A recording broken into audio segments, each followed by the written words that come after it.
Welcome everybody. Tomorrow I teach Mobility Sundays, 6:45, 8 a.m., 9:15 a.m. The first two are a little more combo class, mobility and strength. The 9:15 is just mobility. The reason why I put such an emphasis on mobility training is because it's very hard for us to work up the strength and courage and muster up the energy to do a workout, especially a grueling workout, if we're already in pain from the workout previous, from the day before. So this is my general guideline for mobility training. We're going to go through about 15-20 minutes of tissue breakdown. I actually kind of already started and then I decided to record, so I'm going to kind of speed around a little bit. I work a couple different approaches. Today we're going to do more of like a ground up approach, literally starting from the ground up, feet, calves, hamstrings, quads, hips, going into the T-spine, going into the neck and shoulders. So we really get every single joint. You'll hear me say muscles move bones a lot. So through the duration of our tissue breakdown, the goal is to pin one of those kind of tight muscly knots down and then break down. Then we'll go through about 10-15 minutes of stretches. And then I usually like to finish off with a little bit of strength, like physical therapy-esque corrective exercise, just to make sure that those muscles keep those bones back in line like we should. So what I started off with, as I hope you guys can kind of follow and hear me, is I started off with either a lacrosse ball and I break down all of the metatarsal fascia between all the bones of the plantar, or the plantar fascia, if you will. So what I like to do, whether it's a lacrosse ball or my buddy Daniel created this tool called the myofascial roller. It's basically a machine roller. You can start in a half kneel, just put a little bit of weight, try to splay the toes to extend that fascia as we work towards the heel or towards the heart. There's a way to pop this off as well, but of course if you want a little bit more pressure, just stand up. Now imagine, sorry I'm looking at my phone because this is the camera, but I think it's working. You can even use your hands, but imagine this is my foot. You want to put the ball right at the toe pad and then be able to roll the ball between all the fascia of the metatarsal bones. So once you have that broken down, the piggies, the toes, will be able to wiggle around a lot more, allow the toes to splay, should give you a lot more support, and that should strengthen the kinetic chain going up towards the ankles, the knees, the hips. So what I like to do after is either lacrosse ball, vibrating foam roller, or you can use the myofascial roller.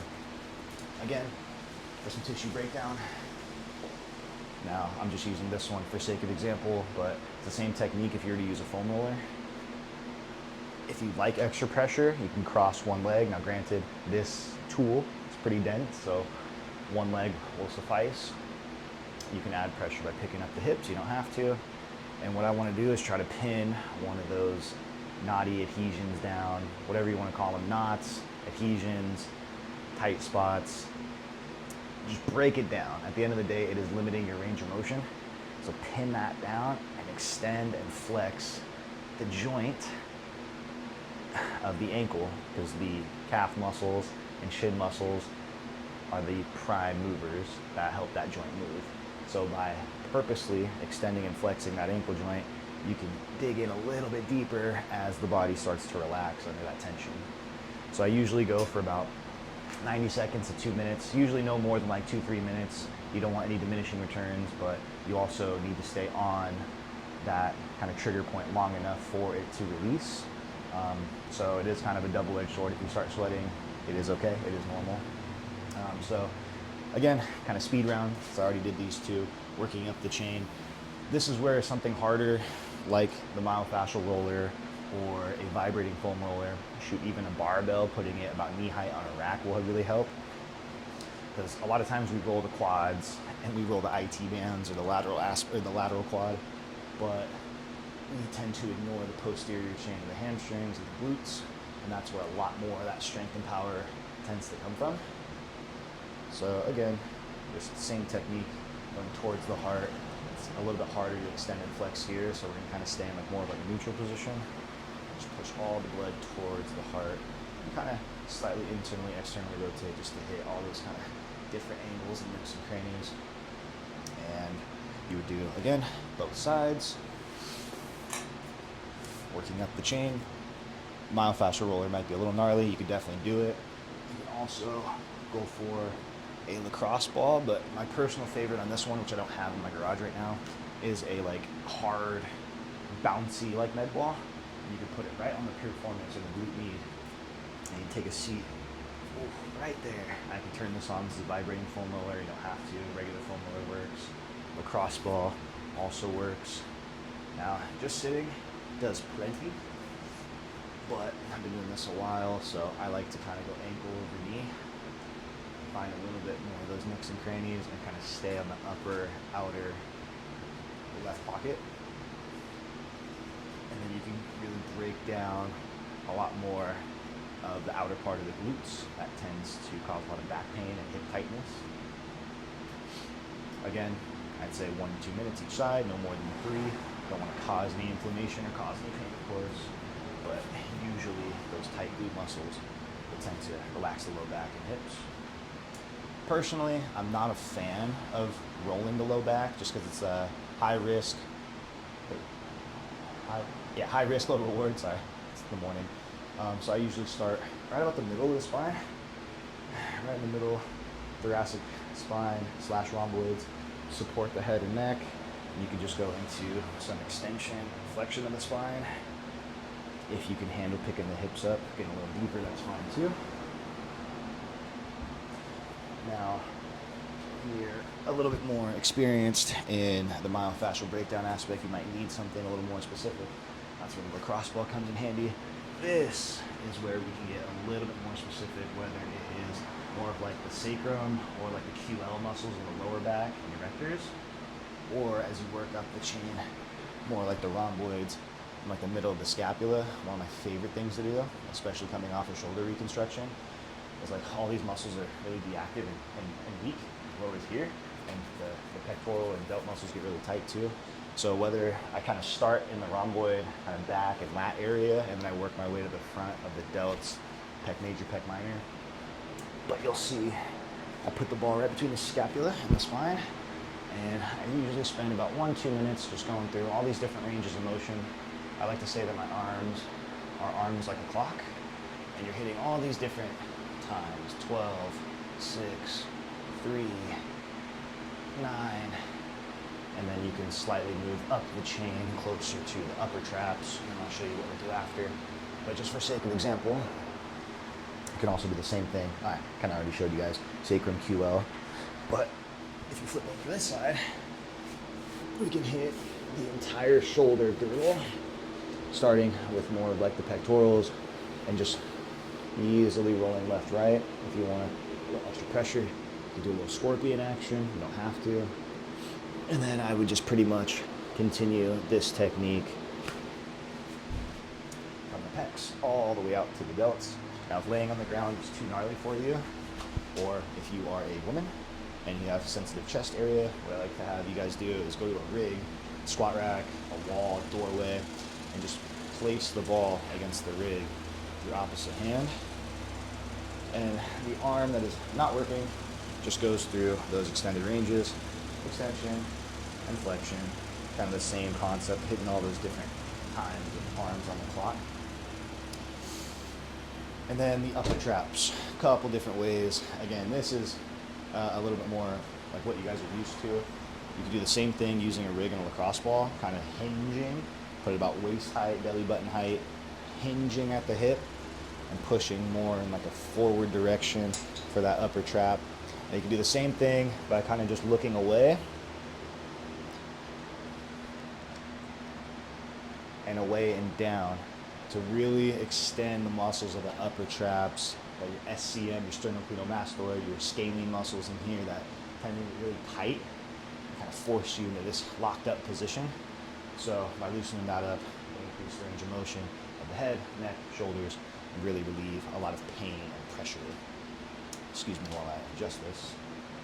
But that was a 10-minute breakdown of the tissue breakdown, myofascial release, massage, SMR, a lot of different names for it, but at the end of the day, tissue breakdown. Then after that, I usually go into a series of stretches once all of the joints are nice and loosey-goosey, whether it be with a lacrosse ball, hyper roll, vibrating foam roller, barbell, what have you. Again, working more of a ground up approach, so it works a lot more if you actually have this equipment. So right here, bring this down. You guys see I got my slant boards right here. So I've been using these for a while, even before they got popular with the knees over toes guy. But what I would like you guys to do is keep your heels on the ground. What a lot of people do when they stretch their calves, they're so tight that they end up kind of doing this. Well, yeah, the heels are on the ground, but their knees are bent, and they're almost in like the squatted position. We want to really get as much angle of the ankle as possible. So we want to extend these legs. We want to even bring the hips forward. So right now, pretty much the only joint that's bent is my calves, and I feel a lot more. You can hold this for about 90 to 2 minutes, or what I like to do is go through about 12 to 15 slow and controlled kind of eccentric base calf raises. Kind of hold an isometric at the bottom, get a nice stretch, and then flex. This is kind of a 2-for-1, especially if you do it barefoot. If you really get a good grip with the toes, you kind of actually extend the fascia of the bottom of the foot, and then that gives you a nice stretch of the Achilles, stretch of the calf. And then what I would do after is just slide these back just a touch. There's a lot of different ways to do this one. This is just the most general, easy one, using a bench with the slant board. It's called the elephant walk. You don't have to use a slant board. I just like to, because it gives me a little extra stretch of the ankle and kind of creeps up into the glutes if you do it right. So I'm gonna back up a little bit more. Start off with the hands. And all we're pretty much going to do is hinge one leg. So I'm going to lock one leg while keeping the heel down. I'm going to bend the other leg. And I'm going to go into a slight rotation. Just really pushing that left butt cheek back. And I feel a nice stretch from the calf, hammy, all the way into the glutes. 3 to 5 seconds. Breathe. Switch. Now from here, you can go down to elbows if you want. Sorry about that. My neighbors came back to make talk, but all good. Anyways. From the elephant walk, you can go down to elbows and add a little bit more rotation via taking one hand off and kind of sitting back into that single leg hinge a little bit more with that T-spine rotation. And these are all progressions. If you have the ability to touch the ground, go ahead and go for it. I'm a little tight right now, so clearly I'm not there today, but we would pretty much do the same thing. Bonus points if you look through your legs. It's almost like a sciatic floss and a nice release of a lot of that low back tension. Kind of the same thing with opening up here. So this is kind of a combo of the plantar fascia, the calves, the hamstrings, and even the glutes. And then I go into what's called the hip 3. It's kind of like a knockoff of the lock 3. Shout out Andrew Locke, rest in peace. But what you need, you don't actually need, but what I would like you guys to have is at least a yoga block, a bench, and you're probably going to want a mat because you're going to be on your knees for a good amount of this. So the big 3 is basically the three primary directions of the hips and which way they flex. So the first one is the couch stretch. If you don't have a bench or don't have the ability to get your leg on a bench, because it does cause a little bit of hamstring cramping, start off on a block. You can start low or high. Granted, I've been doing this a while, so I can go straight onto a bench. But whether you're here or whether you're here on the bench, boom, boom, the idea is the same. Knee, hip, and shoulder is a straight line. Try to not even crease the hip. This is where a lot of people falter, is to kind of just sit here and do this. This doesn't really do anything.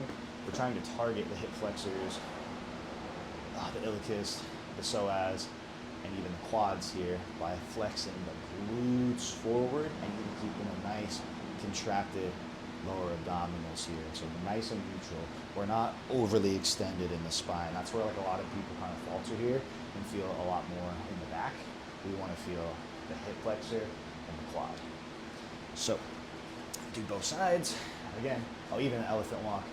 You can go for repetitions, or I would hold each stretch for minimum 1 minute. I would even go for as long as 2 minutes. If you start to feel the pins and needles, like it's kind of okay as long as you're pushing through and breathing, but no more than 2 minutes. That's the couch stretch, each side. Then I would go into an adductor rock back, which is single leg, or a frog, which would be both legs. I'm gonna show you guys both. So the adductor rock back, if you had a block, don't even necessarily need it. You could go foot on the ground. But if you did have a block, you would just put your foot on the block. Now, sorry, I'm just running out of space. Your hands would be between your legs. So like here, you see my leg is kind of here. I'd like to be a little bit wider, kind of like so. So that way you guys can see my hands, my body are between my legs. And from a side view, real quick, you guys will see I'm not super arched, but I'm also not like overly grounded. I'm just nice and neutral in this spine posture as I sit straight back in a nice stretch of the straight leg of the adductors, adduction. And you can go for about 10 reps or about 90 seconds to 2 minutes worth. What I also like to do on this one is thread the needle, just for funsies, get a little bit more depth in that stretch. Or the frog. The frog, your mat is going to want to be a little bit longer, so both knees can touch. As you'll see right here, both of my knees are off the mat.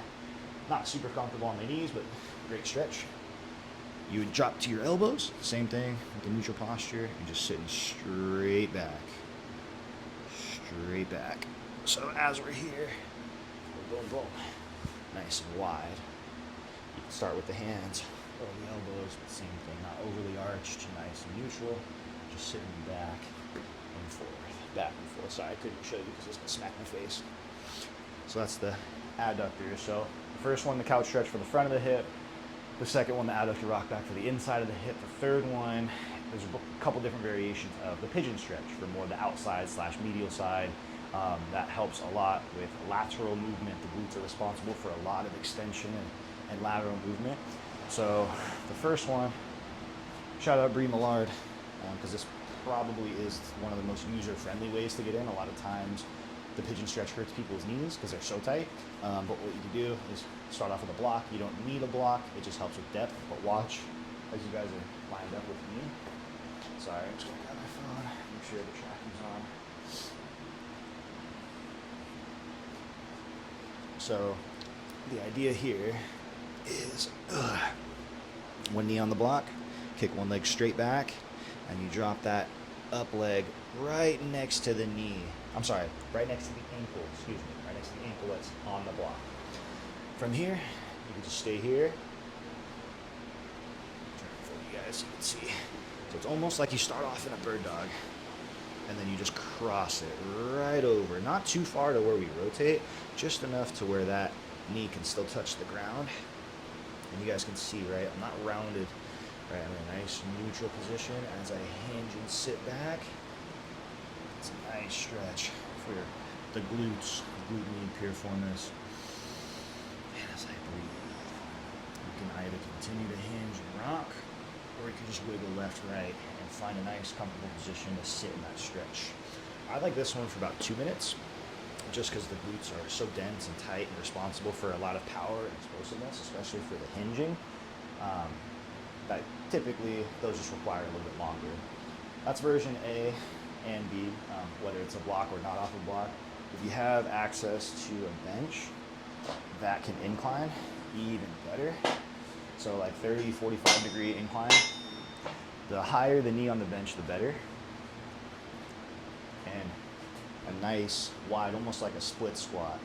Same thing, kind of just hinging over in this 90 degree, getting a nice stretch of the glutes. So from a side profile, looks more like so. Boom. And then we just hinge straight over. We don't really rotate too much. We kind of just hinge, slight drop of the shoulder just to exaggerate that hip stretch. So that is pretty much it for the lower body. Now we go into like the low back or the thoracic spine, the T-spine. And this one kind of hits a 2-in-1. Shout out to, I'm gonna call him my PT, Drew Courtney, since I did buy a couple packages from him and I spent some good money. But you are the man, Drew, so thank you for showing me this one. But what you would do is You can use a TRX, you can use a very, very thick, heavy band. Actually, I'm going to do it with a heavy band, or you can use a heavy cable, just for the sake of time. I'm just going to show you a thick band instead.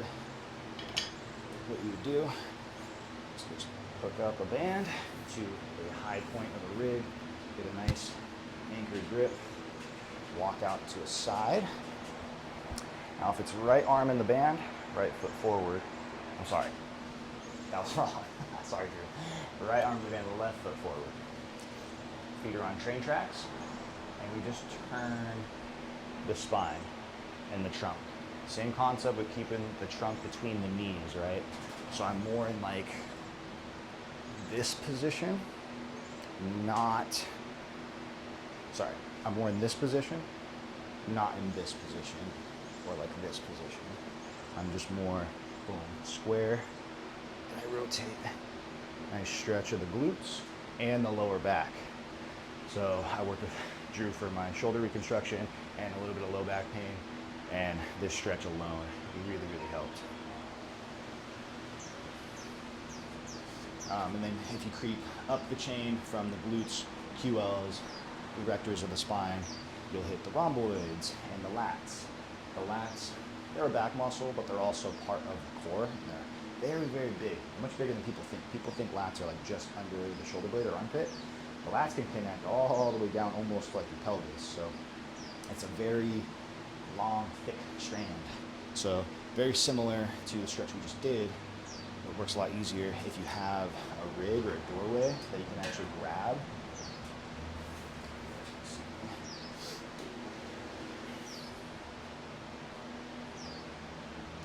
So what I would do is bring your feet about shoulder distance.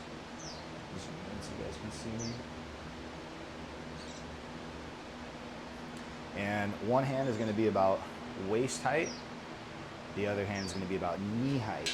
Same thing with that elephant walk. We're going to kind of straighten out one leg and then bend. So this right leg's straight, my left leg's bent, and I just drop my shoulder. Right? So there's a nice rotation at the hip and the low back. So from a side profile, I hinge, I elephant walk, so one leg straight, one leg's bent, and I lock both arms. So as I drop my shoulder, it's a nice exaggerated stretch of either leg. So I would just come up and then I would grab the other side, dropping that shoulder. So it looks something like boom, shoulders between the legs. Not here. That's where a lot of people kind of falter on that one. Let's see. That would be the best one to kind of get the lats involved. Going more for the pectorals. This one's easy, literally called the doorway stretch. All you need is a doorway or a rig, like so. Big chest, and just push your body through. You can go arms low like an A or a T. My favorite is more of a Y. And then you can go through these head and neck rotations. Again, to really lengthen the scalene upper trap muscles, the SCM, will just really help with relieving a lot of that tension from working or training all day. And then one of the last ones, it's more of a levator scapula stretch. Again, this one's from Dr. Drew Courtney, so shout out you, my friend. But from here, going to about 90 degrees, and you do want to kind of shrug and elevate the scapula. So kind of purposely shrug up, open your chest to a side, look all the way left and then down, like you're sniffing your armpit. And if you can, with your opposite arm, grab the crown of your head, pull down like a little Michael Jackson action. It's a nice stretch of the upper traps and levator scapula. So you're gonna feel like pins and needles in your neck and shoulders. That's okay. Just kind of breathe through and work through that position. But again, especially coming off the shoulder reconstruction, avoiding frozen shoulder, this was one of the main stretches that really helped, especially with the nerve block. That really did help promote a lot more blood flow and activation to that area. So thank you so much, Drew. So that was about 12 minutes, yeah. So we spent about 12, 15 minutes of the tissue breakdown. This is about 12 minutes of the stretches, give or take. And as far as corrective exercise after the fact, There's so many different variations. It kind of depends on your current fitness level and your goal. But at the end of the day, I would incorporate 6 movement patterns. Push, like a push-up, bench press, incline, decline, doesn't matter.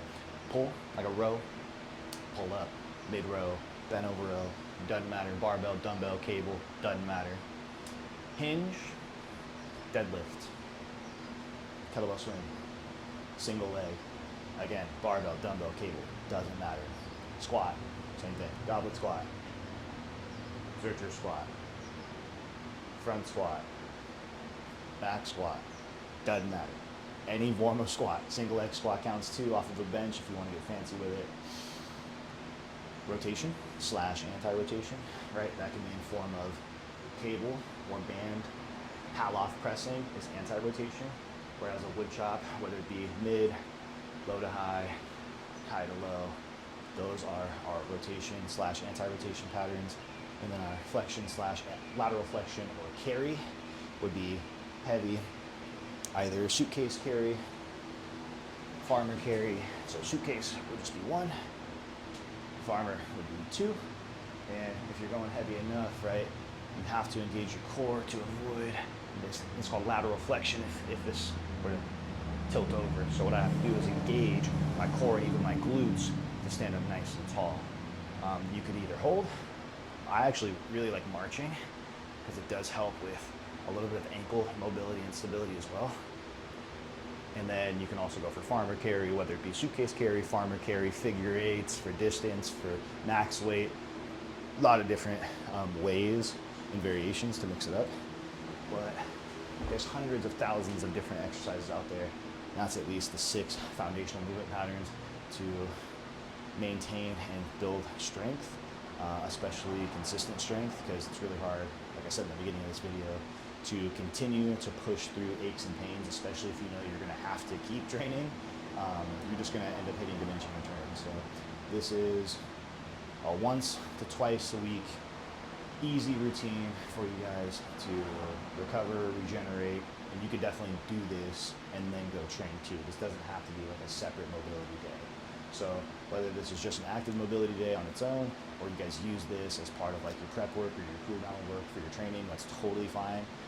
But this is what I found the most efficient way for myself and the hundreds of clients that I've trained throughout the years to find efficient mobility training, not get bored, and actually feel refreshed enough to progress. So of course, we can customize it to you. If you guys have questions, comments, concerns, reach out to me privately, email, DM, call, text, what have you. But see you guys in the next one. Okay, I will also try my best to get some recording, but honestly, I just want to chill.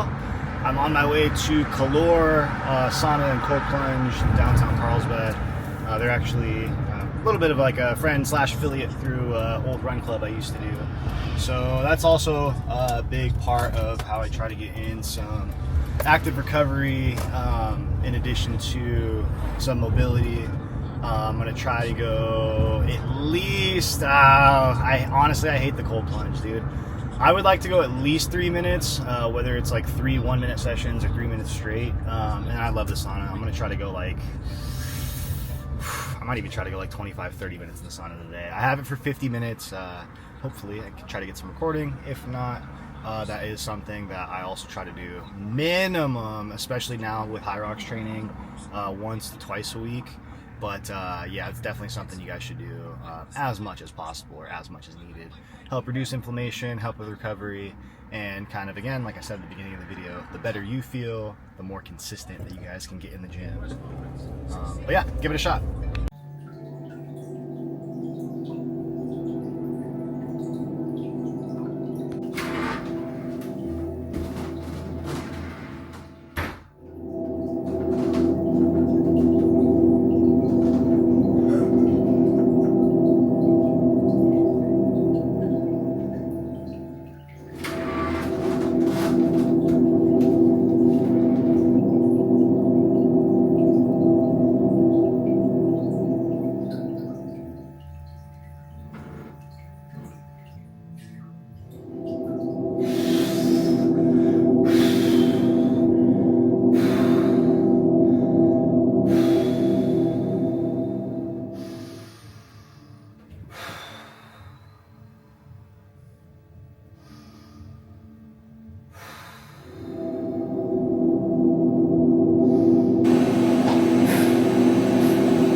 Oh, I'm so glad I did that. And I'm actually glad I got some clips of that too, because I'm so bad at this. But I'm 30 now, and I've been training for a long time, and I got to start recording this stuff. But even more so, it is very important to take the time for yourself. So this is more so an active recovery day, as you saw in the garage, kind of explaining what I do with the mobility class and just generally speaking, the order of operations. And you guys saw for myself getting a nice little contrast therapy, sauna, cold plunge. I don't know if I'm going to record all of it or if I'm going to put it all in the video, but I did sauna, plunge. Wait, no.